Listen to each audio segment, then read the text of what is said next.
months ago. It's a different ball game together. We're talking about a person who leads a party, who have established a party, and who leads it against the ANC in this election. And that is it. The question of agency and all of that will be argued in the context of the appeal and what the judge has actually said. Those matters are noted by our legal team, including the entire judgment, and then they will respond accordingly to that. But firmly, we are clear that this judgment, there are bases to take it on, and that is what we're going to do. And politically, we have said, as I've said in Durban, that we're defending the legacy of the ANC and the liberation struggle, and that's what we're doing. So we're not going to let this go, and that is it. It's not about the party participating in the election. Jacob Zuma is already on the ballot in terms of the MK party. The issue for us has not been about him participating, has been him participating using our trademark, which is umkhonto wesizwe. That's it. That has been an issue. Now, where the judge gets it wrong is when he compares and says there will be no confusion between the ANC logo and the MK. That's not the issue. The question is, this is our trademark. It belongs to us.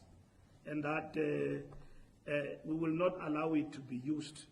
If you talk about umkhonto wesizwe in South Africa, even to a child, it resonates with the struggle for liberation as led by the African National Congress. And that is the point. So the question of agency and all of those will then be attended in that context of the appeal. The recordings, we don't respond to that, because when you are in a meeting and there is mischief, people recording meetings and all of that, people, when they are in a meeting, they speak their mind. And that does not become the position necessarily of the ANC. If I'm the SG, I present to the meeting. I don't present an ANC position. It's a meeting. So when people invade that space, either by members of ANC by extension, who are mischievous, undermining their party, or otherwise, others intercepting ANC meetings, which is illegal. If the ANC was going to make it its business to intercept meetings of political parties, you will be accusing us of using state resources against our opponents. I've got no doubt. If I can stand here in public and say I've got a recording of the DA, the first question you're going to ask, what business you've got to record your opponents as a political party? And you go around flouting it, writing about it, it is leaked, and all of that, and you don't even speak about its illegality. You speak about the fact that here is the recording of the ANC meeting, you celebrate it, it is leaked, we don't know by who, and then you don't speak about interception, because that was a recorded meeting of Zuma. You talk about leaked. So if you talk about leak, what is the difference between leak and interception? Because the meeting was on a digital platform. And from where I'm seated, it looks like somebody was intercepting our conversation. And this conversation is simple. We are preparing for an election. And in preparing for an election, you do what all other political parties do. You would have had a point if ever we were plotting the demise of others through illegal means in our meeting. We didn't. We mind our business. And the interpretation of what we say in that meeting and what an individual says in that particular meeting is their interpretation. It's not the resolution of the ANC up until I come here and I pronounce it as a resolution of the meeting. Because what you pronounce in the meeting, or what Mahlengi says or what I say, it is not alpha and omega. It's not a decision of the meeting. I can be called to brief meetings like it happens all the time. I call these individuals. It's not an ANC position. Now, you are asking us about the leaked recording, which has actually been circulated. I had one political party leader says, I was listening to the ANC recording. You never took him on about it. Where did you get it? You laughed because it's not the ANC. It's fine for an opposition leader to tell you that he's got ANC recordings of another political party. The media of South Africa doesn't question that. If I can stand in this platform and say I've got recordings of people, what they are plotting and all of that, is their business. The ANC must mind its business to win an election free and fair. We live in a democratic state. You know, in this country, we come from a period where state institutions were used, and it was alleged they are actually being used in political affairs. We come from there. And we took a stand that never again will that be allowed under our watch. Worst of all rogue elements taking chances, recording or intercepting political forums, we'll catch them. We don't have the means, we'll ask the state, because you are interfering with our freedom. We'll ask the state that we seek protection because we don't have illegal means. We're liberated, we fought for freedom. Our rights are enshrined in the Bill of Rights, like all political parties.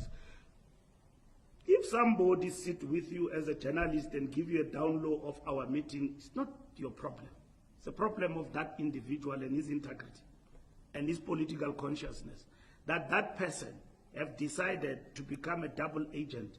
As a leader, he has denigrated himself or herself to work for the opposition. He has basically lost all integrity. And that is it. It's not the problem of the journalist. If you've got police and sleepers in the ANC, it's a problem of ANC leaders. You know, the other day, they leaked the ANC list. And then already it was said that, hey, ANC, I was having that list for a period, for the longest of time. It never leaked. I gave it to IEC, it leaked. You know how? Somebody working for the IEC leaked that information everywhere else, not to the press. And then I got questions. And then I said, I didn't leak any list. And IEC admitted, because it's an integrity. It leaked from our sources, they made follow-up, and that person was extricated from the IEC. The same here, it's an unethical conduct if anybody in the ANC can do that. And it is unethical, it is unlawful to intercept meetings, and you expect us to spend the weekend answering leaked information. And then we must answer that we had a meeting through Zoom discussing elections, and then you've got the leaked or intercepted information. Hey, what do you mean? Because you will misinterpret that, my brother, definitely, because you will misinterpret. The decision to expel anybody is a decision that will be taken by the party in relation to the disciplinary processes of the organization. And should that be taken any further to expel anyone, it is a decision that will be taken by the National Executive Committee. I'm saying Mr. Zuma is no longer, can be regarded as a member of the ANC, given the fact that he's been temporarily suspended as a member of the ANC as we speak. From the time the NEC met and took a decision to temporarily suspend him, and basically follow the due processes that every member of the ANC does follow in such circumstances, there's been many developments after that. Developments that include the fact that now Mr. Zuma has taken a firm decision to form a party, to become its leader, and to be on the ballot in opposite to the ANC. So, which means he has now completely left and defined himself outside anything else that you can think of. He's no longer a double parking. He's now an opposite leader of the ANC. So he has left. Now, a matter that the NEC itself, when it meets, will take a decision about. And all what I'm saying to you is that, will I want to call the NEC meeting to deal with that matter specifically? Or will we leave the matters to the DC? That is the matter that we need to deal with as the party. And when the party meets from time to time, it will reflect on the issue and decide what it wants to do. But between me and you and the public, he has left. So there's no longer a matter of where do I stand? I'm a member, I'm not, I want to rescue, I don't. No, there's no longer a claim. I am, and the ANC constitution is very clear about that. You don't even need a DC for a person like that. I mean, when Terra Lekota left, the ANC did not resign.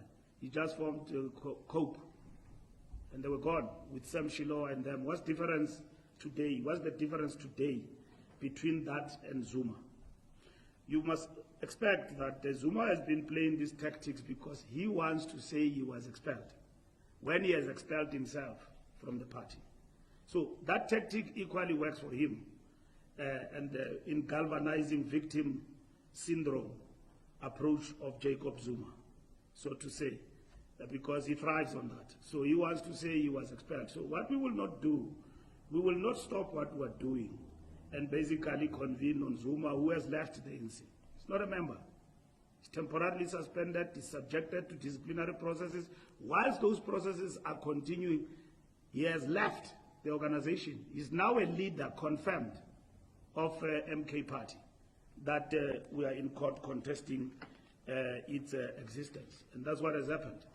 So I'm not sure when we are 30 days before we vote, we will take everybody from the ground to come and talk about Zuma. I don't think a self-respecting political party will do that. When a man has left, we are on the ground with him. They opposed us this direction of him, there's this direction of the ANC. So why should we call a meeting for that? He has left the party. And like all others, it's a question of formality, of sitting down and saying, what do we do? And all of that. So that is the issue that we need to be clearer about. So he has followed the same direction that others have. When Terra Lekota left the ANC, he said he's giving us divorce papers. And even before the divorce could be settled, he was gone. And then he announced a party called Congress of the People. I think he became a leader, or somebody else became a leader. They were party two, and all others. So I don't remember a letter written to Luthuli House that we have resigned. Nothing of that sort. They left, and they are regarded to be member, that their membership have automatically lapsed. The ANC constitution is very clear in relation to that matter. I think I've answered the trademark issue. Newsroom has been seeded long time ago. It has been addressed in the papers, and those are the issues that must come out of the judgment, but they are not being addressed there. Because we went to the High Court clearly to address the issue of the trademark. There are two issues. I repeat again, there are two issues. The other one is the breach, which people say, no, we could have prevented that. The ANC did not act, and then after the effect, the ANC wanted to challenge that. We went to court, we told the court the truth. We said to the court, we were not aware. After we were made aware that there is an MK party that is registered, we challenged that. IEC met and said that we missed the deadline of the Gazette. And then we took them on and on and on and on, up until the electoral court. And then we told the court that's truth, and the court ignored that and said, no, it's not our business. This party is registered, done and dusted. They ignored everything. Now, electoral court, that's not where we argue the history of Umkhonto weSizwe. Because electoral court is dealing mainly with the question of this is the same as this probably, and all of that, and that we can rule on that. All right, those are the politics they have to deal with. And the fact that this party must be deregistered because, and all of it. But they wouldn't deal with the issues of the trademark and all of those. They don't belong there. So we have to take them up in another court. Whether we take it on urgent basis and all of that, it was important for us to do so. Because this party is masquerading for what it is, but it is our trademark. So we challenged that by all means necessary, the same as what we'll do actually going forward. So the trademark issue has always been with us. Last point is the question of the confusion among the voters and all of that. National to national list, the ANC is number 4 there. 1, 2, 3, 4. In different provinces, number 7, 12, and all of that. Our argument has not been about the similarities. It's about a benefit of a political party because of history. I don't know how in common law you interpret that, which was argued in court in terms of the trademark issue. Okay? I'm not a lawyer.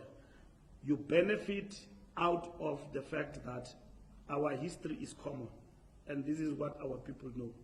So your slogans, what you say, and whatever you talk about in terms of the history of a party, people will benefit because they will say it's not different from this party. Not that there will be confusion when you go to the voting poll, but you seek to benefit indirectly. If you run a party and you don't want the ANC, you form a political party, and then you challenge the ANC in your own name and right. There are many. My money, there are many. We have formed political parties around South Africa. We don't agree for ANC for these reasons. Not even the ANC. We stand for this. There are many. They don't go and take the logo, some colors of the ANC, and then you put them there and you hope to confuse society with that. It doesn't work like that. Zuma, if he believes that he's got a point to make and that he wants to form a party, he would have gone for something totally independent and not provoking and doing what he's doing. First, you say, I've not left the ANC. I'm rescuing the ANC with this formation. That's where you start. And then from there, you come and then you say, no, actually, this party belongs to me. I'm leading it now. It's MK. Oh, the ANC is challenging this party. No, they shouldn't challenge it because it doesn't belong to them. Jacob Zuma goes to town in Soweto about the history of Mkondo Wesizwe, albeit distorted. He distorted. He talked about our MK. And then he says, this is the party I'm going to vote for. I'll teach you about the history of Mkondo Wesizwe. And then some MK commanders, they challenge him. They say that Zuma never belonged to, in terms of hierarchy, to the high command of Mkondo Wesizwe. These are commanders who belong to Mkondo Wesizwe. Yes, he was there in the underground, carried out operations which landed him in Robben Island and all of that. One way or the other, somebody belonged to Mkondo Wesizwe, right? Not by carrying out weaponry in terms of fighting, either by spreading the ideas underground and all of that, being trained politically and all of that, and so on. So you can't say he did not play a part in the activities of MK, or he has not undergone political and military training. He would have undergone that. It's possible. And then he goes to town and talk about the history of MK, which we challenge him that, but you have expropriated it now to yourself. That's what we say in the court papers. You have expropriated this thing that you are talking about on the 16th to yourself. It is now belonging to you. And then you use the law to basically maneuver around and technicalities, which he has succeeded thus far. Now, people say to us, no, you are afraid of MK, leave it. We go to Bloemfontein, we challenge them, we left them. But we then go, we say, but what happens to this trademark? Because we've got it, it's ours. We wouldn't allow anybody to use the name Mkondo Wesizwe and with the emblem. Similar. They are tweaking it every day, I can see. Even the judge has not spoken about it in the papers, but we've put it to them. So the issue is not about ANC emblem versus MK emblem. It's about what has been seceded to the ANC as a trademark that belongs to the ANC today, which is Umkhonto Wesizwe that Zuma has got. Jacob Zuma didn't go and call his party Umkhonto Wesizwe with a different emblem. He called it Umkhonto Wesizwe with everything, and only added party at the end. And then when he launched this party in Soweto, he went back to the history of Umkhonto Wesizwe and basically talked about it. And that's it. Now, which self-respecting political party that its own assets are basically stolen in that manner, and you don't basically stand up to correct the legacy? Our liberation struggle does not exist only for now. It is a legacy that generations will inherit. And in that inheritance, they will know that there is an old man of the ANC who at some point broke away from the party, took the emblem and everything of Umkhonto Wesizwe and turned it into a party and contested the ANC. History will know that. And they will ask the question. I've seen somebody saying that when COPE was formed, ANC doesn't learn.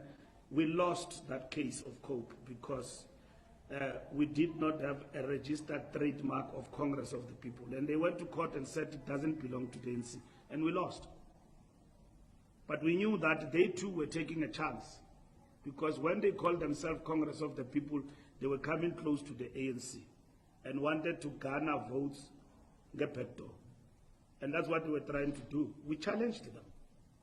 We challenged them on the ground. They challenged the ANC. And then we won the election. The same will happen with Jacob Zuma. And the COPE was established by far more credible people I can compare. Sam Shilowa was one of our best premiers, well known with track record in the struggle, very clear politically. Terali Kota was our national chairperson. So those were not dubious characters. South Africans could still listen to them.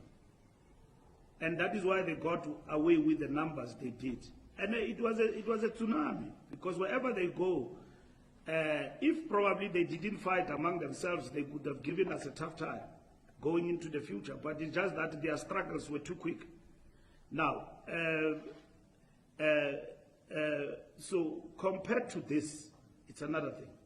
You know, I don't want to talk about EFF, because they too left with what is called economic freedom in our lifetime, which was adopted by the ANC Youth League. But we had not claim over that, because it's politics, it's a slogan. We had not claim over economic freedom fighters. That's what they call themselves. But we knew when they left the Youth League, that is the slogan that the Youth League coined. But equally, when the ANC reached 100 years in terms of its strategy and tactics, began to talk about the next phase as a phase of radical economic transformation.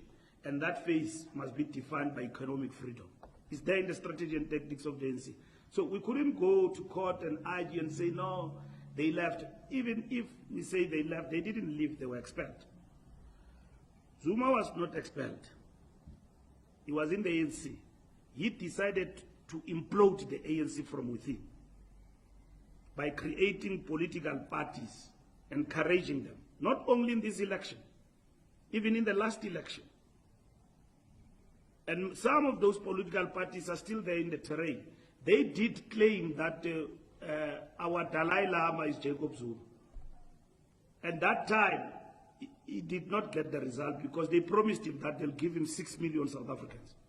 And he convened meetings where he told people that the ANC is going to drop below 50%, so you must be ready. Ramaphosa will never govern this country. In the last election, he said we'll get 43%. We did not. We got 57%. So in this election, they are hoping that we'll drop below 50%, and then they will dictate terms in terms of what must happen in the country.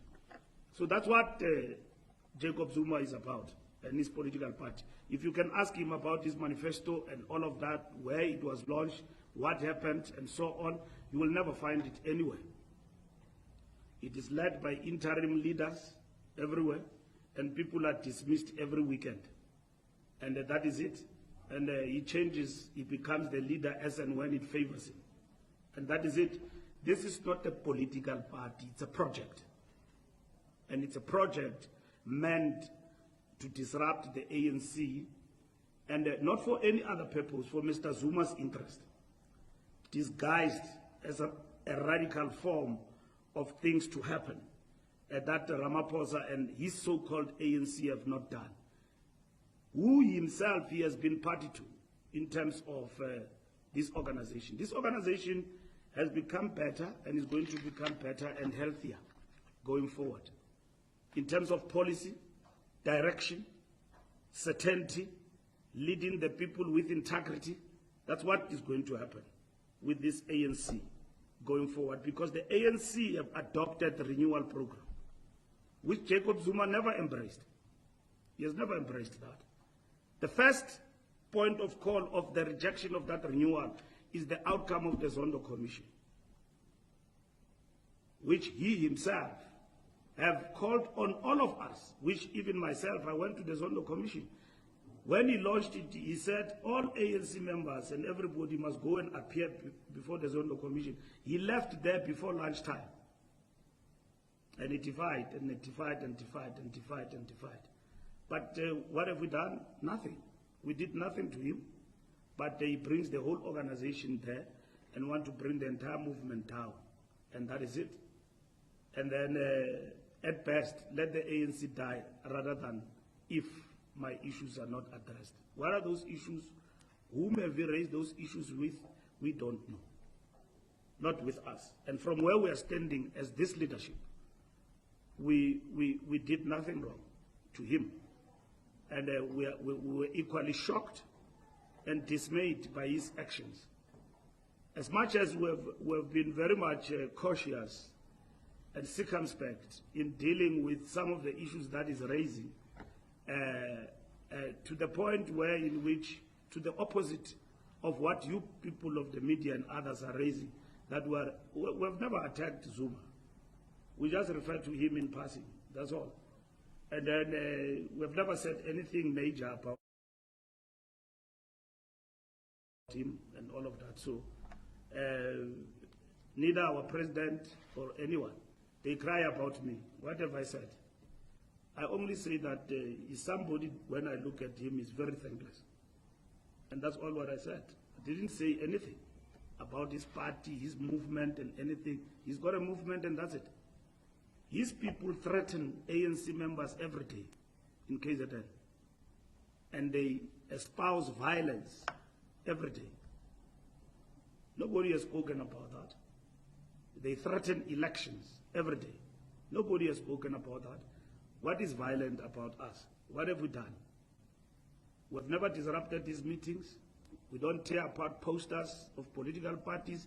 Our members are just busy with their business as usual. And that's what we are doing. So we will not allow the legacy of the liberation movement to be trampled over without a response. So we will respond, and that's how we are responding. And we're not blaming any court. We will challenge the court, where we think that the court has got shortcomings in relation to what we raised. We've got nothing against Judge Chetty. He's done his job to his own ability. We are allowed by the law to respond. We've got a recourse as a party to respond to that judgment, which in our view, it's political. It does not address the issues that we placed before him. It's unfortunate. We are disappointed by that.